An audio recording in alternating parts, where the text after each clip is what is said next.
The world we live in is still full of mystery, some modern day but most being historical. Today's mystery is one of my favourites. Sure, like the majority of unexplained events, there are theories, some more likely than others.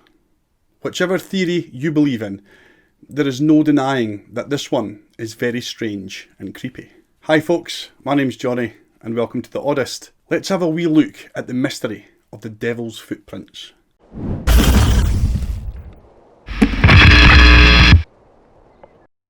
We're going to travel south to the county of Devon in England, but we need to travel a wee bit further, back to one of the coldest winters in UK history.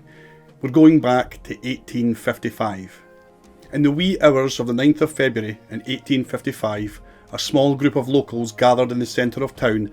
At first glance, this would seem nothing more than a gathering of people, and yet, although the sound of their voices could certainly be heard, it would come to pass that they were not merely having a town meeting. After all, temperatures were below freezing, and it was the early hours of the morning.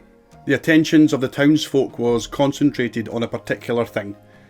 It would appear questions were being asked, and words were being shouted. Words like devil. See, on the ground, imprinted in the snow, were footprints. Well, not exactly footprints, they were animal tracks. Hoof prints, to be exact. So what? There's nothing new there. It had been snowing heavy over the last few days or so, and of course any animal would leave prints. And in 1855 Devon there were certainly hooved animals. Maybe one had gotten loose and ran through the town. Evidence would soon come to light that whatever caused these tracks was no animal. At first inspection, the tracks ran from one end of the village right across to the other. But the creepy thing is, the footprints did not stop. Like, at all. Even when they came upon an obstruction.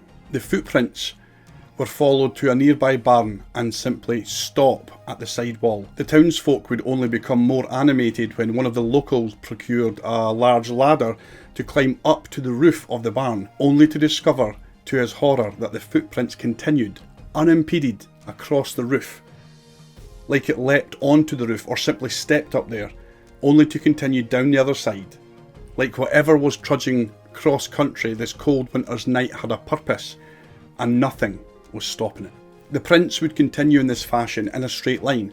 If it encountered a dwelling or a cart, it seemed to continue across with little effort rather than walking around. As panic and wonder gripped this small town, word soon spread and constables from nearby constabularies would arrive amongst others on horseback, firstly to survey the mystery, but as the days went on, reports would come from other villages and hamlets in the surrounding areas that the unbroken hoof prints remained just that, unbroken, for over 100 miles. These prints were single file and appeared bipedal in nature. They were 4 inches long and 3 inches wide, and each step was 16 inches apart. According to witness accounts, from when the ground was seen prior to the hoof marks arriving to when they were discovered, it's estimated that the entire journey of prints must have appeared over a 6-hour period throughout the night, which would mean that whatever caused these prints would be travelling at around 17 miles per hour. By the end of the first day, reports had filtered in that mysterious hoof prints had stretched across 30 locations, from Taymouth right across to Weymouth. So, I've already mentioned that this mysterious intruder thought nothing of hopping up and across buildings of all shapes and sizes. Not only that, it also appeared to cross fast-flowing stretches of open water without hesitation. When the prints reached the edge of a waterway, they were found to continue right on to the other side without stopping. There were some instances though where the prints seemed to approach a building only to lead up to a door or a window, as if to look inside, as if it was searching for something. The investigating officers were surprised that no crime had been reported or committed. The dwellings and buildings it had approached bore no signs of interference or disturbance in any way. It truly did appear as if the unknown entity was a tourist. There were even instances where the footprints appeared to stop at an open pipe of 4 inches in diameter, only to continue once again out the other side, like the creature was somehow able to shrink down in size in order to accommodate its new path. But look, we will soon discuss the theories that have been put forth in the century and a half since this strange discovery. But remember, this was 1855 England, so for those communities affected by this, there was only one plausible explanation for what had taken place. They believed that the devil himself had landed in Devon that cold winter morning. This, in of itself, would be a strong assumption, but then again, this wouldn't have been the first time that the devil had paid a visit to Devon. Travel back further now, 200 years, to another freezing cold Sunday morning in October of 1638. The local congregation were in attendance, as with every Sunday, at St Pancras Church in Widdicombe. Packed church sermon being led by Reverend George Lyde. At one point during the sermon, the crowd responded by retching and raising cloth to their noses as the church filled with a ghastly foul smell like brimstone. In the next moment, something came crashing through the roof and into the church. Parishioners couldn't believe their eyes as they looked on in disbelief.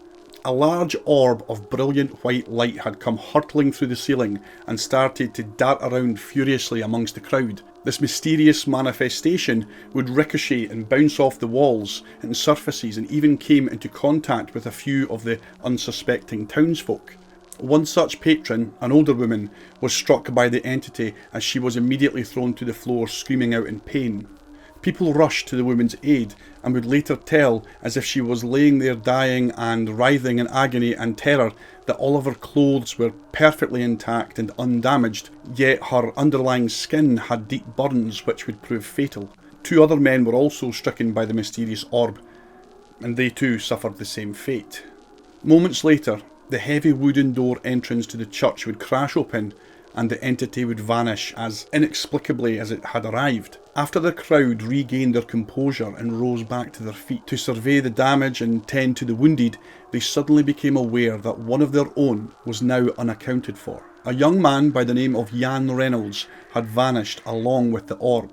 Witnesses reported that they had made notice of him fast asleep in one of the front pews. He held a pack of cards in his hand, which he had been playing with prior to the appearance of the orb. Rumours would quickly circulate that the devil had appeared in dramatic fashion that Sunday morning, there for a purpose, and that purpose being to claim the soul of Jan Reynolds. It's been over 160 years since the devil's footprints appeared in Devon that night. In that time, countless theories have been put forth as to what caused the relentless hoofprints. Although the theories vary in terms of credibility, not one single theory stands out ahead of the rest, as almost all of them are not without some degree of doubt. The most common of which is that the prints were created by some kind of animal. Foxes, badgers, mice and rats were blamed for these prints. Even a kangaroo was blamed for the phenomenon. Author Geoffrey Household suggested that an experimental balloon released by mistake from the Devonport dockyard had left the mysterious tracks by trailing 2 shackles on the end of its mooring ropes. His source was a local man, Major Carter, whose grandfather had worked at the Devonport at the time. Carter claimed that the incident had been quieted because the balloon also wrecked a number of conservatories and greenhouses and windows before finally descending to earth in Honiton. While this could explain the shape of the prints, skeptics have questioned whether the balloon could have travelled such a long course without its trailing ropes and shackles becoming caught in a tree or a similar obstruction. Whatever the reality is of what happened that night, one thing is for sure, something definitely occurred. Whether the reason is perfectly natural or supernatural. I'd love to know your thoughts on this topic, so please feel free to leave a comment and let me know. Was it the devil or an escaped circus kangaroo? Thanks again, folks, for spending some time with me today. Your support and attention are greatly appreciated. Take care of yourself, and as always, keep smiling.